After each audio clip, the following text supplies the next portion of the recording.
When it comes to the question of is there any lines that I won't cross in comedy, the easy answer is no.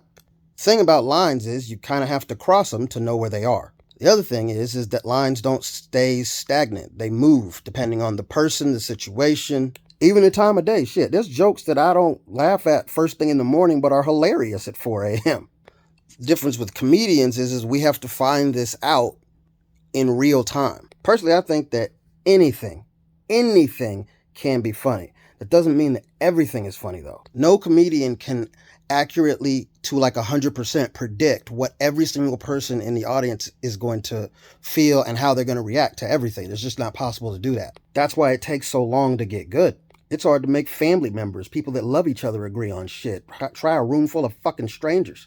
I know some people think that, comedians are not taking responsibility for the things that they say. They just go on stage and they say whatever they want and they want no consequences for it. I understand how that could be the perception. But to that, I have two things to say. Number one, just because somebody gets offended by something that I say does not mean that I meant to offend them. That doesn't mean that they weren't offended. They can totally be offended by some shit I say. Motherfuckers get offended by shit I say all the time. People be unfollowing me and shit. I mean, just look, I have 2.3 million followers on TikTok. I have 120 some thousand on Instagram and 280,000 on YouTube. The discrepancy there is probably some people who are like, I don't like what that motherfucker be saying over here. And that's fine. And the second thing is that comedians are not hiding behind jokes. The reason that they very rarely apologize for something is because of who's complaining. For instance, most specials that you see on TV, on YouTube, Netflix, whatever, that wasn't like a comedian just went up on a Tuesday night and did that.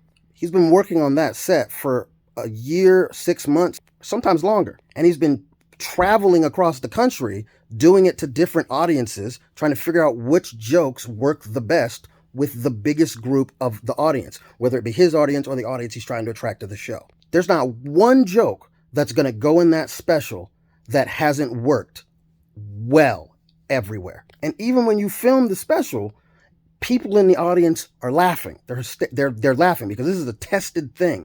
Let's say now you see a clip of that special out of context on TikTok or YouTube, or wherever you see. You might not be that comedian's audience. You also weren't in the room. There's no way for that comedian to account for you as an individual.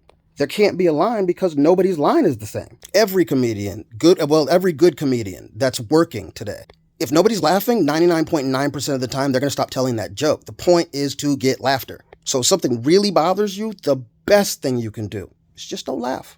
So for me, no, there's no line, but I'm always trying to be funny, even when I'm not.